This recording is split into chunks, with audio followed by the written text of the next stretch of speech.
tous et bienvenue dans une nouvelle vidéo sur les sagas familiales historiques. Je vous retrouve donc en direct sous mon escalier. Bon, c'est pas terrible comme cadre, mais j'espère que vous me pardonnerez. Nous avons beaucoup de choses à voir ensemble aujourd'hui puisque je vous ai fait une sélection de 11 sagas familiales historiques. Sagas familiales historiques que j'ai lues ou pas, puisque je vous ai fait une sélection de 8 sagas familiales historiques que j'ai déjà lues ou que je suis en train de lire, donc sur lesquelles je vais pouvoir vous donner un avis, et 3 sagas familiales historiques qui sont dans ma palle, donc que j'ai très hâte de lire, mais que je n'ai pas encore eu l'occasion de découvrir.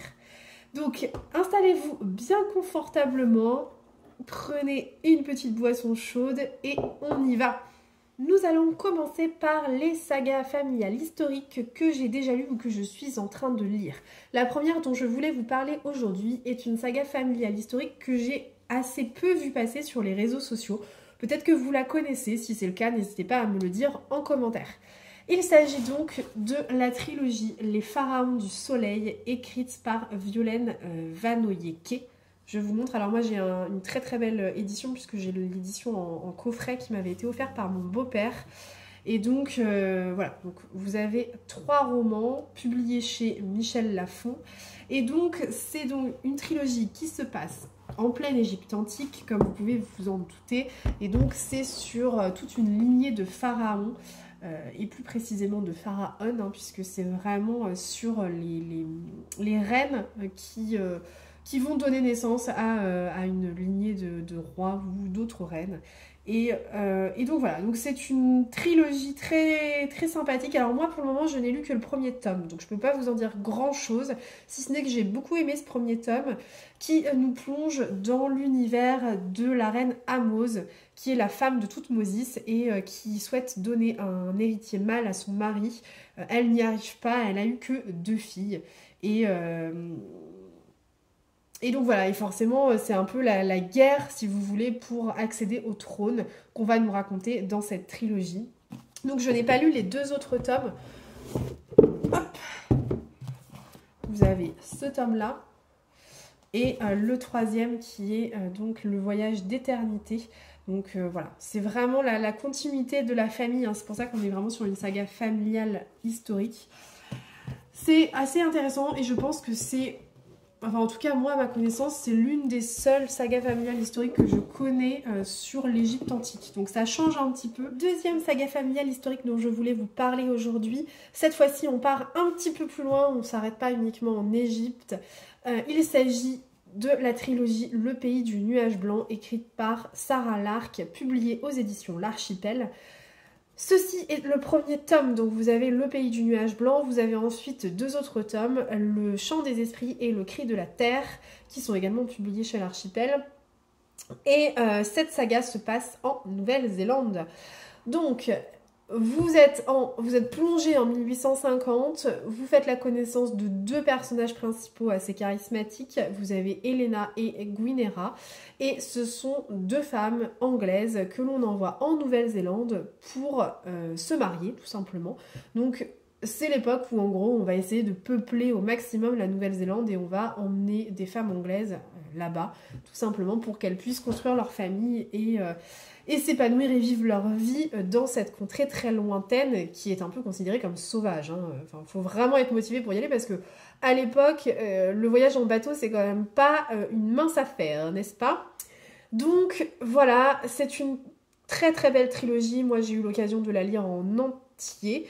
Je ne sais pas ce que j'ai fait du 2e et 3e tome, hein, ça c'est le premier, je ne sais pas où sont les 2 autres, mais vraiment ça avait été une très belle découverte quand je l'avais lu. Il me semble qu'ils ont été publiés en poche. J'ai un doute, je crois qu'ils sont aussi publiés chez l'Archipoche du coup. Mais voilà, très très belle trilogie. Si vous avez envie de quelque chose d'assez romanesque, eh bien lancez-vous dans Le Pays du Nuage Blanc. Pour la 3e saga familiale historique, je vous emmène dans une contrée un petit peu plus proche de la nôtre. Je vous emmène en Suède, juste avant la Première Guerre mondiale. En l'occurrence, il s'agit des héritières de Love and Oath de Corinna Baumann, qui est encore une fois une trilogie, cette fois-ci publiée chez Charleston. Ici, vous avez également le premier tome, je n'ai pas le 2e et 3e tome dans ma palle, mais ça ne saurait tarder.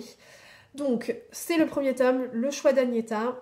Vous avez ensuite Le secret de Mathilda et pour finir, La promesse de Solveig qui vient tout juste de paraître chez Charleston. Ce premier tome est également paru aux éditions Poche de chez Charleston, il me semble. Vous pouvez retrouver toutes les informations sur leur site internet. Les héritières de Löwenhof, c'est une très très belle saga féministe un petit peu quand même sur les bords, où vous avez des femmes qui sont à la tête d'un haras et donc elles vont devoir gérer et administrer tout le haras, en sachant que dans ce premier tome-là, on est vraiment à la veille de la Première Guerre mondiale, donc autant vous dire que ce n'est pas une mince affaire pour Agneta, c'est très compliqué de se faire respectée en tant que propriétaire d'un domaine comme celui de Löwenhof. Et donc c'est toute leur vie, toute la façon d'administrer, de gérer le domaine qu'on va avoir, leur vie personnelle bien sûr, mais également toute la partie historique qui va venir s'entremêler avec leur vie, puisque bien évidemment la guerre éclate et il va falloir faire avec. Sur cette saga historique familiale, on est sur plusieurs générations de femmes. Il me semble que dans La promesse de Solveig, le roman se passe dans les années 1960. Donc vous voyez, c'est quand même quelque chose qui se passe sur toute une grande partie du XXe siècle. C'est une très très belle trilogie que j'ai beaucoup aimée. Moi j'ai eu un gros coup de cœur pour ce premier tome. Je ne sais pas ce que vous valent les deux autres, mais en tout cas celui-ci est prometteur. Donc si vous avez envie de quelque chose qui se passe autour de la Première Guerre mondiale et qui est plutôt contemporain dans le sens où on est sur le XXe siècle et non pas en Égypte antique ou dans les années 1800, n'hésitez pas à découvrir cette petite trilogie qui est juste une belle pépite. La quatrième saga familiale historique dont je veux vous parler aujourd'hui est une saga familiale écrite par Tamara Mackinlay. Je ne l'ai malheureusement pas en ma possession, je ne sais pas non plus ce que j'en ai fait, ce qui m'embête un petit peu puisque c'est une saga que j'aime énormément. Mais bon, je vais me débrouiller, je vais bien finir par la retrouver. Il s'agit de la saga Océana, qui est une trilogie là encore, on est sur 3 tomes. On a donc... J'ai un trou, je regarde mes notes. La terre du bout du monde, les pionniers du bout du monde et l'or du bout du monde. Et ce sont 3 romans qui se passent dans les années 1800 de mémoire. Et on fait la connaissance de Suzanne. Suzanne, c'est une jeune femme qui est contrainte de se marier pour sauver sa famille et l'honneur de sa famille, et qui va être contrainte de déménager en Australie, contrée très lointaine et encore très sauvage, où elle va devoir vivre de façon un petit peu... où elle va un petit peu abandonner ses principes d'aristocrate et autres, et voilà, elle va devoir se faire à la vie sauvage, on va dire, sur cette partie-là. Donc, c'est une saga familiale puisqu'on suit toute sa lignée, toute la lignée de Suzanne sur les 3 tomes. Tout se passe en Australie ou en grande partie, et c'est une saga familiale que j'ai particulièrement adorée. D'ailleurs, si je dois faire le parallèle avec la saga Le pays du nuage blanc que je vous ai présenté juste à l'instant, je crois que j'ai quand même une petite préférence pour la saga de Tamara Mackinlay, Océana, tout simplement parce que c'est celle que j'ai découverte en premier et je l'aime beaucoup. Voilà, j'ai un attachement particulier pour cette saga. Je ne saurais pas expliquer pourquoi, mais pour moi ça a été un vrai coup de cœur et j'ai aimé cette partie vraiment très romanesque qui se passe en Australie, et j'ai aimé découvrir toute cette contrée lointaine, cette installation des Anglais en Australie, et vraiment, vraiment, il se passe énormément de choses dans cette saga, je ne peux que vous la recommander. Elle est donc publiée chez l'Archipel, pareil, il me semble qu'elle est aussi aux éditions l'Archipoche, vous pouvez la retrouver en format un petit peu plus abordable et plus petit. Et voilà, et je pense que si vous aimez l'Australie, celle-là, elle va vraiment vous plaire. 5e saga dont je voulais vous parler aujourd'hui, il s'agit de La Villa aux Étoffes de Anne Jacob. Je ne pouvais pas faire cette vidéo sans vous parler de cette saga. Cette saga est publiée chez Charleston, comme vous pouvez le voir. Alors moi j'ai le premier et le second tome, puisque c'est une saga qui a également été publiée chez 10-18. Donc vous trouverez la version grand format chez Charleston, la version poche chez 10-18. Là, ce sont les 2 premiers tomes. Il y a au total 5 tomes qui sont sortis. Je ne sais pas s'il y en a d'autres à venir. En tout cas, ce qui est sûr, c'est que pour le moment, il y en a 5. La Villa aux étoffes, c'est une saga familiale historique qui se passe juste avant la Première Guerre mondiale. Dans ce premier tome-là, on est cette fois-ci en Allemagne et on suit la vie de la famille Melzer, donc qui est une famille de riches industriels. Ils ont une fabrique de tissus en Allemagne et donc c'est toute la vie de leur famille qu'on va suivre ici. Et en parallèle, vous avez également la vie de leur domestique. C'est une saga familiale qui ressemble beaucoup à la série télévisée Downton Abbey. Enfin, qui ressemble beaucoup dans la construction, on va dire, hein, puisque vous avez à la fois la vie de la famille aristocrate et leur domestique, les histoires de leur domestique en parallèle. C'est une saga familiale qui est très intéressante, c'est assez lent, assez contemplatif, mais il se passe quand même beaucoup de choses. On va dire que l'histoire avec un grand H a une importance très importante, a une importance considérable, pardon, dans cette saga. Et c'est vrai qu'on suit avec beaucoup de fidélité, on va dire, tous les événements historiques qui peuvent se passer à cette période-là. Et ça, c'est vraiment intéressant à lire. Ensuite, je voulais vous parler d'une saga familiale historique qui est une saga familiale canadienne, qui est un petit peu différente de celle dont j'ai pu vous parler jusqu'ici. Il s'agit d'une saga familiale écrite par Marie Laberge. Ça se passe au Québec. Et donc, c'est une trilogie. Donc moi, j'ai la trilogie ici en format, au format pocket, donc format poche. Il s'agit de la trilogie Le goût du bonheur. Et donc, vous avez 3 tomes. Vous avez le premier tome qui s'appelle Gabriel, le second qui s'appelle Adélaïde et ensuite le dernier qui s'appelle Florent. Comme vous pouvez le voir, mes exemplaires sont en assez mauvais état parce que ce sont des romans que j'ai adorés tout simplement et que j'ai prêtés à de nombreuses personnes. C'est une saga familiale historique qui est juste sensationnelle, vraiment. Donc toute la saga se passe au Québec et on suit la famille Miller. Je regarde en même temps, je pensais qu'il y avait les dates auxquelles se passe la saga, mais en fait non. De mémoire, je crois que ça se passe au début du siècle, au début du 19e, pardon, au début du 20e siècle. Je crois que c'est ça. Hein.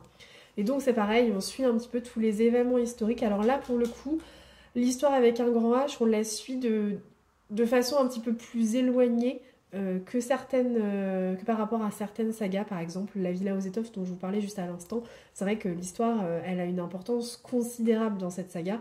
Là, c'est un petit peu moins le cas avec la saga de Marie Laberge, mais c'est une saga familiale historique qui est juste sensationnelle. Moi, je pense que c'est une de mes préférées, honnêtement.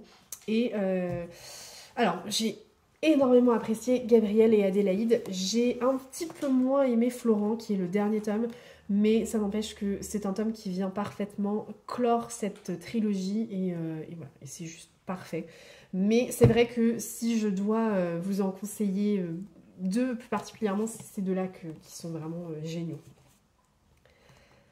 7e saga familiale historique dont je vais vous parler, je ne l'ai tout simplement pas dans ma bibliothèque puisque ce sont des tomes que j'ai découverts en version audio sur Audible, donc je ne les ai pas en version papier.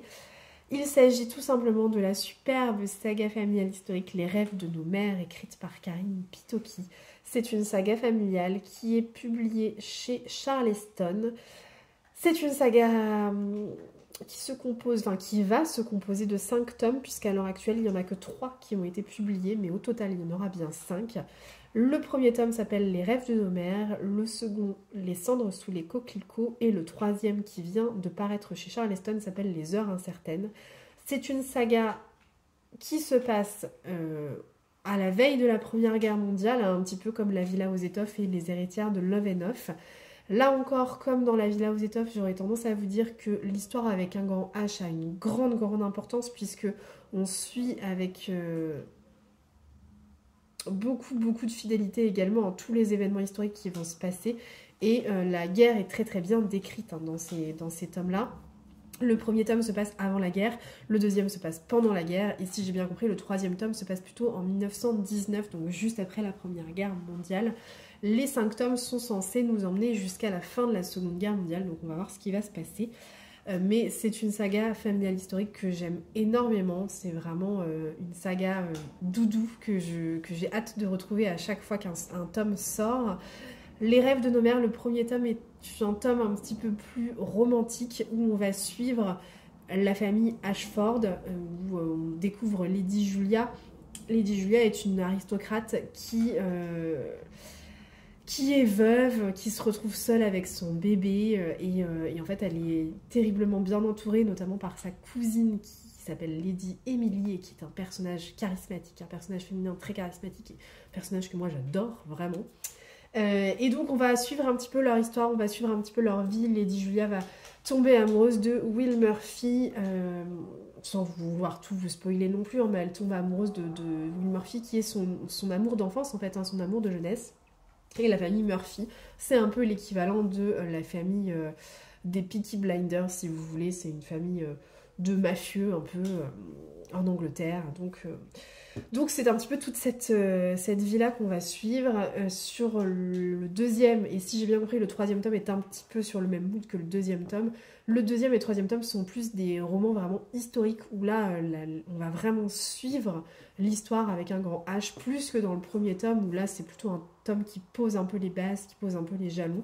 Mais très bon tome également, bien évidemment. Un peu plus romantique, mais très bon tome également. Dernière saga familiale historique que j'ai lue et dont je voulais vous parler. Je ne peux tout simplement pas finir la sélection sans vous parler de cette saga familiale historique que j'ai gardée pour la fin, parce que même si je vais avoir du mal à vous faire un ordre de préférence ou un top 3, celle-ci pour moi ça reste la saga familiale doudou, la saga familiale par excellence qu'il faut avoir dans sa bibliothèque à un moment donné. Moi c'est des livres que j'adore lire. Il s'agit d'une saga familiale historique écrite par Lucinda Riley. Et ce n'est autre que, bien évidemment, vous l'aurez compris, la saga des 7 sœurs. Alors là, je n'ai que 3 tomes en ma possession. Les autres, je ne sais pas où ils sont. Ils doivent être bien rangés, bien cachés dans ma bibliothèque. Là encore, comme vous pouvez le voir, ils sont un peu abîmés parce que ce sont des romans que j'ai tellement aimés, que j'ai adoré prêter à droite à gauche. Donc effectivement, en fonction des romans, je les ai un peu plus ou moins récupérés en bon état. Donc voilà, mais c'est pas grave parce que ça me fait extrêmement plaisir de la faire découvrir à mes proches parce que c'est une saga que j'adore. Saga qui est publiée chez Charleston. Au total, vous avez 8 tomes. Le 8e tome paraîtra, il me semble, au mois de mai ou juin. Et c'est un tome qui a été écrit en grande partie par le fils de Lucinda Riley et qui vient clore manifestement toute la saga des 7 sœurs. Et j'ai hâte de le découvrir. Pour le moment, je n'ai lu que les 6 premiers tomes. Il me manque le 7e tome, La Sœur disparue, et bien sûr le 8e qui va sortir. Là, en l'occurrence, on est sur une saga familiale historique un petit peu particulière, puisque ce sont des romans qui se passent, enfin qui sont écrits sous forme d'une double temporalité. Donc vous avez une partie historique qui est très importante, mais ce n'est pas forcément la même période de l'histoire que vous avez dans les différents tomes, hein. C'est pas quelque chose de chronologique que vous suivez. L'histoire de base, c'est l'histoire de 6 sœurs qui ont été adoptées par un homme riche qui a décidé d'adopter des enfants tout simplement. Et donc il adopte ces 6 filles aux 4 coins de la planète et avant de mourir, il va leur laisser des indices sur leurs origines, et donc elles vont partir à la découverte de leurs origines. Tout simplement. C'est une excellente saga familiale. Moi, je suis extrêmement fan de cette saga. Je pense que je ne suis pas la seule. Vous êtes nombreuses à l'apprécier, nombreux à l'apprécier. Et on sait pourquoi, hein. Tout simplement, les personnages sont charismatiques, sont terriblement attachants. Et l'intrigue est très très addictive, puisqu'on a terriblement envie de savoir ce qui se passe à la fin, et on a envie d'avoir le fin mot de l'histoire sur le secret de Passoult, qui est cet homme milliardaire qui a adopté ses filles aux 4 coins du monde. Voici donc pour cette sélection des sagas familiales historiques que j'ai déjà lues et que j'ai vraiment appréciées. Là, je vais maintenant vous présenter 3 sagas familiales historiques qui sont dans ma palle et que j'ai hâte de découvrir, mais que je n'ai pas encore eu l'occasion de lire. La première saga familiale historique dont je voudrais vous parler aujourd'hui, c'est une saga que vous avez sûrement beaucoup vu passer parce qu'on en a tellement entendu parler. Il s'agit de 1000 femmes blanches de Jim Fergus, pardon. Là, en l'occurrence, il s'agit d'une trilogie. Le deuxième tome s'appelle La vengeance des mères, je crois. Et le troisième tome s'appelle May et Chance. Ce sont 3 romans qui se passent en 1870, de mémoire. Enfin, en tout cas, celui-ci se passe en 1870. Et tout tourne autour d'une proposition d'un chef indien qui va être de troquer 1000 femmes blanches contre des chevaux et des bisons pour favoriser l'intégration du peuple indien. Et donc, certaines femmes vont y aller spontanément, de façon volontaire, mais la plupart d'entre elles viennent en réalité des pénitenciers et des asiles.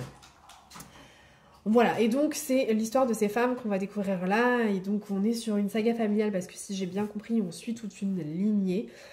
C'est une saga que je n'ai pas encore découverte, mais qui me fait très envie. Elle est dans ma palle depuis extrêmement longtemps. Je crois que j'ai le premier et je dois avoir le deuxième tome aussi quelque part. Je sais pas le troisième, mais c'est une saga que j'ai hâte de découvrir. Elle est publiée aux éditions Pocket, mais également aux éditions du Cherche Midi, il me semble. Donc vous pouvez la trouver en grand format et en format poche. Et je pense vraiment que c'est une petite pépite. Deuxième saga familiale historique que j'ai très envie de lire, qui est dans ma palle également. Alors pour le moment, je n'ai que le premier tome, j'ai été raisonnable, je n'ai pas tout acheté non plus sans avoir découvert la plume de l'autrice. Il s'agit de la saga Les Déracinés de Catherine Bardon. C'est donc une saga que vous retrouvez publiée chez Les Escales et également en version poche chez Pocket, donc moi j'ai la version poche. Les Déracinés, c'est le premier tome, et ensuite vous avez 3 autres tomes qui viennent compléter cette saga. Vous avez l'américaine, vous avez, je regarde mes notes, La vie reprit son cours et Un invincible été. Voilà, j'avais plus en tête le 3e tome. Donc voilà ces 4 tomes. Ce premier tome se passe en 1930, oui c'est ça, où on fait la connaissance de Alma et Willem, qui sont un couple qui se rencontre à Vienne en 1930. Le climat qui est contre les juifs les force à partir et à fuir en République dominicaine. Et c'est toute la lignée de leur famille que l'on va suivre. Toute leur lignée en fait, que l'on suit encore une fois. Il me semble que du coup le deuxième tome se passe plutôt aux États-Unis, puisque voilà, ça se parle de l'américaine et compagnie. Après, je ne veux pas trop vous en dévoiler parce qu'honnêtement, je ne veux pas vous raconter n'importe quoi. Et puis surtout, je ne veux pas me spoiler moi-même. Donc, je vais d'abord lire ce premier tome. Et si ça me plaît, je continuerai la découverte de cette saga. Mais je sais que vous êtes nombreux et nombreuses à l'avoir déjà découverte et à m'avoir dit en tout cas que c'était une très jolie saga, une très belle histoire. Dernière saga dont je voulais vous parler aujourd'hui, qui est dans ma palle, que je n'ai pas là non plus, mais qui doit être quelque part dans ma bibliothèque, que j'ai très envie de découvrir, c'est la saga des Floriaux. On est sur une trilogie cette fois-ci, publiée chez Albin Michel et publiée au livre de poche, je crois. En tout cas, vous l'avez en version poche.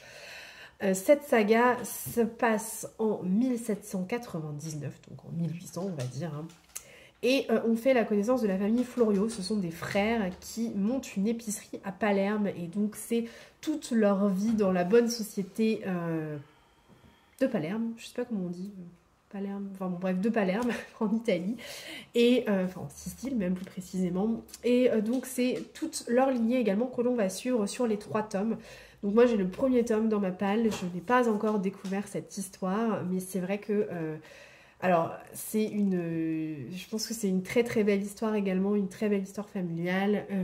Il me semble que ça s'appelle donc la saga des Floriaux, mais c'est aussi les Lions de Sicile ou quelque chose comme ça, je ne sais plus. J'ai plus en tête les titres des 3 tomes, mais en tout cas c'est une saga dont on entend de plus en plus parler. C'est une saga qui me fait de plus en plus de l'œil. Donc, j'espère pouvoir vous en dire un peu plus très bientôt. Et voilà pour cette sélection des 11 sagas familiales historiques. J'espère que cette sélection vous aura donné envie de faire de nouvelles découvertes livresques. Et j'espère que ce sont des romans que vous n'avez pas forcément entendu parler et que je vous aurai donné envie de les découvrir tout simplement. Donc, pour vous faire un petit récap par rapport aux sagas familiales historiques que j'ai lues, donc la première partie de la vidéo, hein, avec les 8 sagas que je vous ai présentées, je ne pourrais pas vous faire de top 3, c'est très compliqué de vous faire un top 3 sur des sagas qui sont aussi différentes et aussi disparates, donc ça va être très compliqué. Mais ce que je peux vous dire, si vous avez envie de vous lancer dans ce genre-là, vous pouvez sans aucun souci vous lancer dans la saga des 7 sœurs, écrite par Lucinda Riley. Ça, c'est vraiment un incontournable du genre pour moi. Ça reste la saga familiale historique qui est vraiment la saga familiale à lire parce que c'est une saga familiale très intéressante, hyper addictive, qui se lit extrêmement bien et en plus de ça, vous allez vraiment balayer une énorme partie de l'histoire aux 4 coins du monde, donc c'est vraiment hyper intéressant. Vous allez partir au Brésil, vous allez partir au Kenya, vous allez partir en Espagne, vous allez partir un peu partout, en Australie aussi, et du coup vous allez découvrir un peu toutes les histoires des différents pays, et ça c'est vraiment intéressant. En plus de ça, pour le coup, l'histoire familiale est très très riche, et c'est pour ça que cette saga, franchement, je pense que ça ne pourra que vous plaire. Ensuite, en plus de ça, les autres sagas que je peux vous recommander les yeux fermés, ça va être la saga de Tamara McKinley, qui est la saga Oceana, hein, la trilogie. Comme je vous le disais tout à l'heure, c'est une saga que vous pouvez lire sans aucun doute, sans aucun risque. Vous allez complètement entrer, vous allez vous immerger dans cette histoire qui se passe en Australie. Ça va vous faire voyager et pour le coup, c'est une très très belle histoire familiale. Ensuite, moi, celle que j'apprécie par-dessus tout, et c'est une de mes sagas familiales historiques préférées, ça reste Le goût du bonheur, hein, de Marie Laberge. Alors comme je vous disais, la partie historique est peut-être un petit peu moins présente que dans d'autres sagas, mais celle-ci, c'est vraiment une très belle saga familiale et très émouvante, qui reste en tête pendant longtemps, et franchement, ça vaut vraiment le coup. Donc celle-ci, c'est une belle saga. Si vous voulez vous lancer dans une saga familiale qui se passe plutôt pendant la Première ou Deuxième Guerre mondiale, vous avez les 3 sagas qui sont éditées chez Charleston, hein, donc Les Héritières de Louvain-Neuf, La Villa aux Étoffes et Les Cendres sous les coquelicots, Les Rêves de nos mères, pardon, je vais y arriver. Moi, j'ai une grosse préférence pour Les Héritières de Louvain-Neuf et Les Rêves de nos mères, qui sont pour moi mes deux gros coups de cœur de saga aussi. La Villa aux Étoffes, j'aime bien, mais je trouve que c'est un petit peu plus lent, un petit peu plus contemplatif, donc j'aurais tendance à vous conseiller plutôt les 2 premières. Mais encore une fois, là, on est vraiment sur un avis complètement personnel, c'est mon avis, ça ne regarde que moi, donc si vous avez envie de vous faire votre propre avis sur ces 11 sagas, eh bien, allez-y, laissez-vous tenter, lancez-vous, sentez-vous libre de lire toutes les sagas que vous avez envie de lire. Voilà, et comme ça, vous viendrez me dire ce que vous en avez pensé tout simplement. J'espère que cette vidéo vous aura plu, que ce format vous plaira également. Si c'est le cas et que ça vous plaît, j'en referai sûrement sur d'autres thématiques pour changer un petit peu. Et puis si j'ai d'autres sagas familiales historiques à vous présenter, je n'hésiterai pas à vous faire une deuxième version de cette vidéo pour que vous ayez une sélection un petit peu plus complète. Si cette saga vous a plu, n'hésitez pas à me laisser un petit pouce et un petit commentaire, ça fait toujours plaisir et ça me fait gagner en visibilité comme vous vous en doutez. Je vous dis à très bientôt pour une nouvelle vidéo qui sera très probablement un carnet de lecture. Allez, ciao!